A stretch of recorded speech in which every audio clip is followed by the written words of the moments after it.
Hi guys, welcome to employee info. నేను మీ రవివర్మ. ఈ వీడియోలో ప్రధానమంత్రి మాతృవందన యోజన PMMVYలో అంగన్వాడీ కార్యకర్త బెనిఫిషరీని ఎలా రిజిస్ట్రేషన్ చేయాలో తెలుసుకుందాం.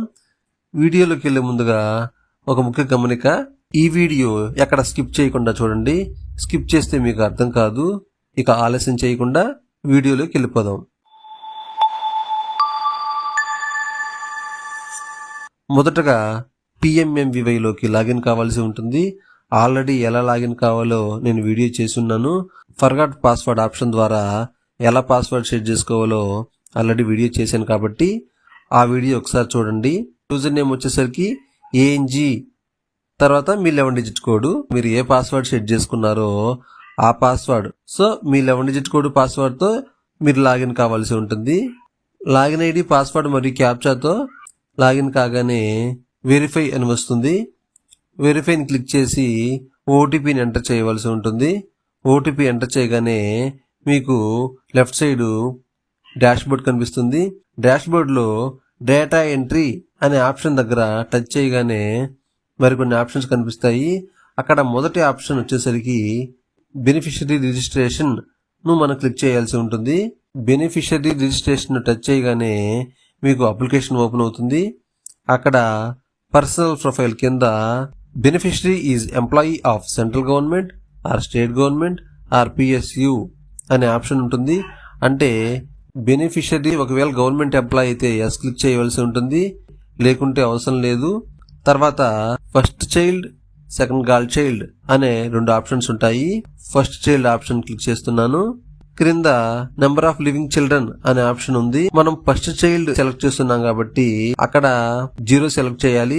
ఒకవేళ సెకండ్ చైల్డ్ రిజిస్ట్రేషన్ చేసే పని అయితే అక్కడ 1 సెలెక్ట్ చేయాల్సి ఉంటుంది. గమనించండి. క్రింద ఉన్న టిక్ ను టచ్ చేయాలి. క్రింద నేమ్ ఆప్షన్ దగ్గర ప్రెగ్నెంట్ ఉమెన్ యొక్క నేమ్ ను ఎంటర్ చేయాలి. అయితే ఇక్కడ ఒక విషయం గమనించాలి. ఆధార్ కార్డులో ఏదైతే పేరు ఉందో ఆ పేరును మాత్రమే ఇక్కడ మనం ఎంటర్ చేయాల్సి ఉంటుంది. ఏమాత్రం తప్పుగా ఎంటర్ చేసినా సిస్టమ్ తీసుకోదు, గమనించగలరు. తర్వాత ఆధార్ నెంబర్ను కూడా ఎంటర్ చేయాల్సి ఉంటుంది. ఇక్కడ facial recognition through Poshan tracker అనే గ్రీన్ కలర్ బటన్ ను టచ్ చేయాలి. ఇక్కడ ఆధార్ ఈజ్ అథెంటిఫికేటెడ్ అని వస్తుంది. ఒకవేళ మీకు అలా రాకపోతే మీరు పేరుని తప్పుగా ఎంటర్ చేసి ఉంటారు, గమనించగలరు.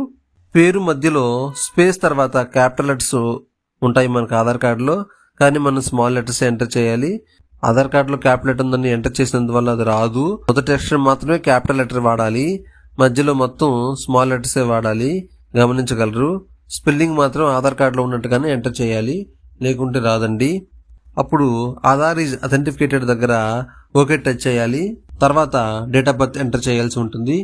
అది కూడా ఆధార్లో ఉన్నదే ఎంటర్ చేయాలి, లేకుంటే తీసుకోదు. తర్వాత ఆటోమేటిక్గా ఏజ్ వస్తుంది.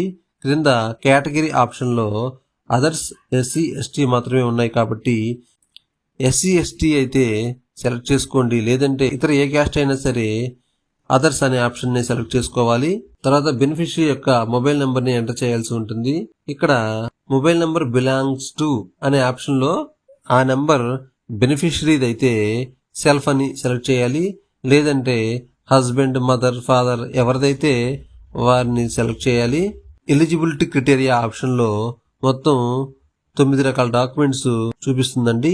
ఈ 9 రకాల డాక్యుమెంట్స్లో ఏదో ఒక డాక్యుమెంట్ మనం ఎంటర్ చేయాల్సి ఉంటుంది, లేకుంటే మనం అన్ఎలిజిబుల్ అవుతాము. ఇక్కడ మనం డాక్యుమెంట్ కూడా అప్లోడ్ చేయాల్సి ఉంటుంది. మొదటగా women whose net family income is less than 8 lakhs per annum, అంటే సంవత్సరానికి 8 లక్షల కన్నా తక్కువ ఆదాయం ఉన్న వాళ్ళు మాత్రమే అర్హులు. సెకండ్ ఆప్షన్ వచ్చేసరికి women holding MGNREGA job card, ఉపాధి హామీ పథకం జాబ్ కార్డు ఉన్నా కానీ అర్హులేనండి. తర్వాత థర్డ్ ఆప్షన్ వచ్చేసరికి కిసాన్ సమ్మాన్ నిధి కార్డు ఉన్నా కానీ ఆ కార్డు నెంబర్ వేయాల్సి ఉంటుంది. ఈ శ్రమ్ కార్డు ఉన్నా కానీ అర్హులే. తర్వాత PMJY హెల్త్ కార్డు ఉన్నా కానీ అర్హులే. Ration card, handicapped certificate or ఫైనల్గా వచ్చేసరికి pregnant and lactating worker helper అనే ఆప్షన్ ఉందండి. ఒకవేళ అంగన్వాడీ కార్యకర్తలు, ఆయాలు ప్రెగ్నెంట్లు అయితే ఈ ఆప్షన్ ఉపయోగించాల్సి ఉంటుంది.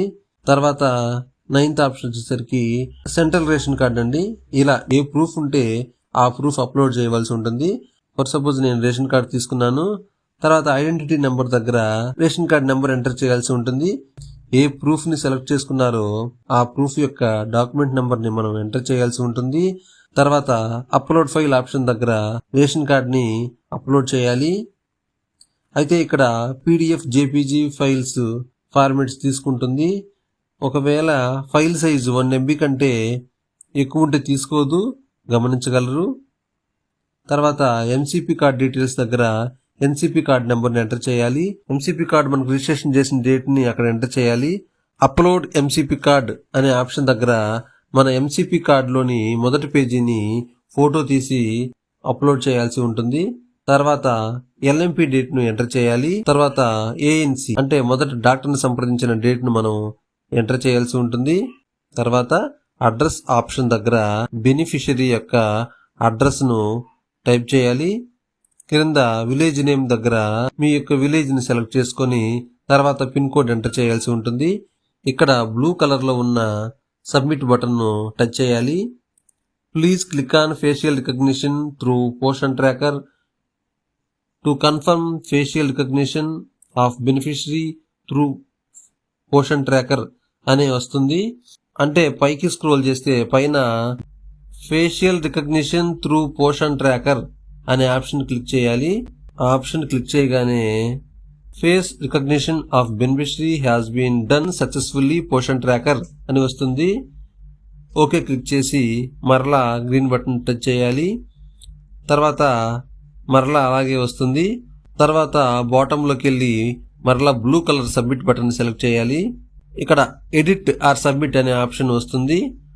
అంటే మరలా ఏదైనా ఆప్షన్స్ మార్చుకోవాల్సి వస్తే ఎడిట్ ఆప్షన్లోకి వెళ్ళి లేదు ఓకే అనుకుంటే సబ్మిట్ బటన్ క్లిక్ చేయాలి.